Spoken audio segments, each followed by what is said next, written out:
Hello, Ellie. How are you doing? Good, thank you, yeah. Well, thank you for taking the time out to talk to us. I'm sure your schedule is very busy. Now, Wikipedia tells us that you started swimming at the age of 4. What first got you excited about swimming?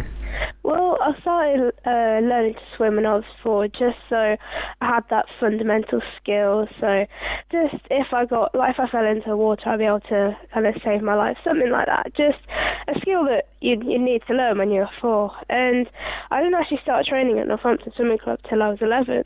So it was just something that I'd like a life skill that I had to learn, really. So before you really got into swimming training, did you try any other sports out? Was there anything else that took your fancy? Well, yeah, in junior school, I was really keen into all sports. Like in PE lessons, I'd give everything a go. I'd try everything from hockey, netball. Even if I wasn't good at it, I'd still just give it a go and try. I admire that. I'm not very good at any sport, but I still like trying them. Yeah, it's kind of like I'm a fish out of water when I do land sports. I think I was one of those kids that always tried to avoid them, so now I regret that as I get older. I understand that London 2012 was a bit of a life-changing moment. What happened there? Well, I'd previously been on a talent ID day, which was run by the ASA in Northamptonshire Sport, and that was when they told me, like, oh, you should probably start swimming, and I was like, I had no idea, because I never really thought about competitive swimming, and they were like, we think you need to join a swimming club, and I was like, okay. So I joined Northampton, and then obviously it was London 2012 at the time, so I managed to get tickets to the aquatics, and that was when I saw Ellie and I was like, yeah, I really want to do what she's just done, and it was that kind of inspiring moment watching her. Oh, that's a lovely story. Yeah, the legacy can have such a quick impact. Yeah. You also faced another challenge in 2012 that might have forced some people out of an intense sport like swimming. What gives you the strength and the energy to keep getting better and better? Well, in 2012, like shortly after I started swimming, I was diagnosed with Perthes, which is a condition that affects the hip. And the consultant said when I was first diagnosed, it was actually the swimming that kind of helped me have a speedy recovery and to not be as severe as it could have been, because most children, when they have the condition, they're sort of in a wheelchair for 5 years. I was actually quite lucky to just come away with crutches for 6 months. So, yeah, and because it was at the start of my swimming, it didn't really give me that many setbacks because I hadn't really been swimming for that long. But it was kind of my swimming that helped me regain all that confidence that I'd lost and helped me keep going. Oh, that's awesome. I'm sure a lot of people that do swimming are kind of credit it with being such a great way to be able to pull them through things as well. So it's awesome to hear that. Huge congrats on your medal win in Rio this year. It was amazing. But I have to ask, of all the things we saw on the TV from Rio, what was the food like? Oh, the food was amazing because in the food hall there was all the food you could possibly imagine. Like, I think they said there was enough food to fill around 3 football pitches. So that was amazing. And the size of the food hall was extraordinary. There was a section dedicated to each continent, so everyone had that home comfort food, like no matter where you're from. So it was good. 3 football pitches worth of food. Well, I'm slightly confused though, because how are the Olympic footballers and Paralympic footballers supposed to play their games if the football pitch was filled with food? I'm confused about that, but at the same time, I'll quite happily eat it to clear it all away. Oh dear. Joking aside, it's hard for us to get a feel for the atmosphere watching it all on TV. But the entire Paralympics GB team seemed so close and tight knit. Was it like kind of having a second family out there? Definitely, yeah, because the team atmosphere was so good, especially when the competition started, and all of us are really tight-knit, and also with like the other nations as well, because it's so nice to meet so many people from all corners of the world, and we'll all meet each other up at these games, and then you won't see them again for another year, and it's quite good because it brings like not just the whole team together, but it sounds really cheesy, but kind of the whole world, really. You must meet so many cool new friends, and it's a great opportunity. Do you find that during the year when you're not at competitions with these people, is it like the kind of, you'll exchange like texts and messages and things? Is there kind of that level of understanding that you don't necessarily have with people that you just go to school with? Oh, it's great because they've got social media and you can kind of keep up and see what all these athletes are doing after the games and leading up to the games, and it's just great because you've still got that connection with them to see how they're still doing. We can't not mention the phenomenon that became known as the Gangster Swagger as you came out for your medal-winning race. How does this match with your image in the real world? Are you happy to be associated with it, or are you hoping it doesn't make it into meme history? Well, the walkout sort of reflects my character when I'm racing, because I like to think of myself as an average 15-year-old, but when I step into the call room, I guess I am kind of that gangster, I don't know, I suppose. But I'm a competitor, and I'm sure that my squad mates will probably tell you the same. And I'll listen to Eminem in the call room to get myself psyched up. But still, racing Ellie and training Ellie are still very different. And I'm not going to lie, my suit was still very tight, and it was all those layers too. So that did have the effect.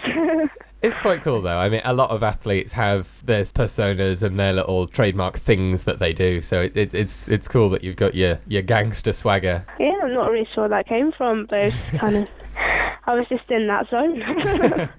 But it's funny because a lot of the Team GB and Paralympic GB athletes have got those things. I know that for people that have followed other athletes on Twitter, there's another Paralympic swimmer, Tom Hamer, who makes a huge deal out of his hair constantly. Oh, yeah.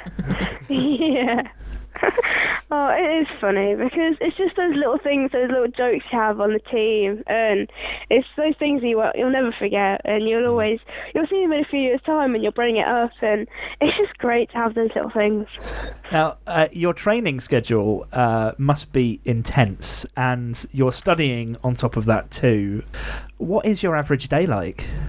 Well, my average Monday will probably be up at 4 o'clock, and then in the pool from 5 till 7, and then school at 8:30, and then finishes around 3:30. So straight from school to training, and then I get home around 7:30ish.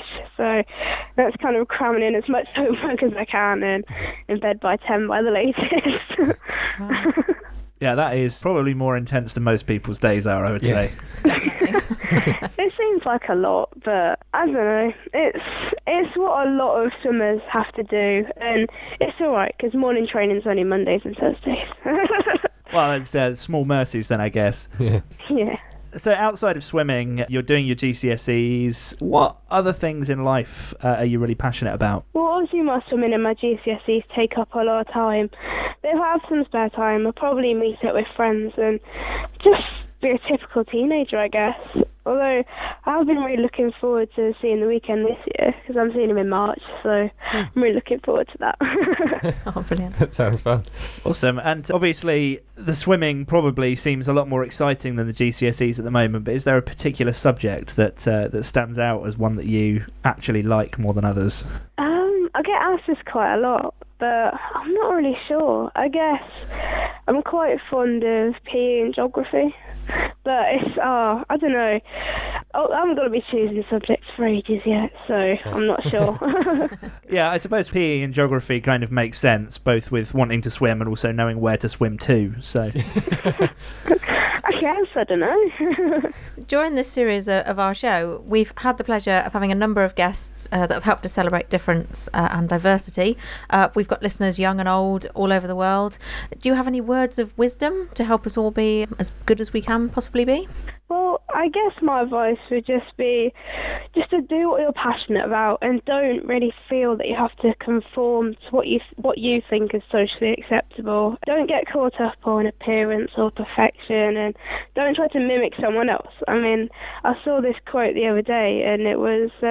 Life's like a test. There's no point copying someone else because we all have different test papers. And I just thought that was really true because everyone's different, everyone's an individual, and there's no true definition of perfect, and just do what you want to do, and that's what I try to live by. What's next for you then? We've obviously had Rio. What's coming up next on the radar? I guess there's Worlds in Mexico, but I mean it took a lot of hard work and dedication to get to Rio, so hopefully if I put the same amount of hard work in, I'll be able to get to Mexico, so that should be good. I get asked about Tokyo quite a lot, and obviously it was always my main aim, and Tokyo was kind of the bonus that came early, so I guess Tokyo would be good. It'd be nice to go, but 4 years, it's a long way away, and so many things can change. So if everything goes to plan, the plan goes well, then hopefully hopefully, but anything can happen. I'm a fan of the food in Tokyo as well, so I think that three football fishes of sushi would do me quite nicely. If there was an Olympic sport in consuming world foods, you would have it absolutely covered, guys, honestly. Mate, that would be the most popular sport. Yes. It would certainly be popular in this room. Yes. Definitely. I think I might go and get some practice in later. Now, we've been asking all of our guests to request a song that they want to hear, so what would you like us to play for you? Well, there was only one artist I could really play, and even though The Weeknd is my favourite singer, it had to be Eminem, because that kind of inspired the Gangster Walkout, because I listened to Eminem in the call room, and it was either going to be Rap God or Lose Yourself, but I think Lose Yourself is just the ultimate motivational song, and I think my coach would have told me Lose Yourself, so I'll go with that one, yeah. And it was probably just to remind me of the Thursday mornings with just me in a 50-metre pole over the summer. Fantastic.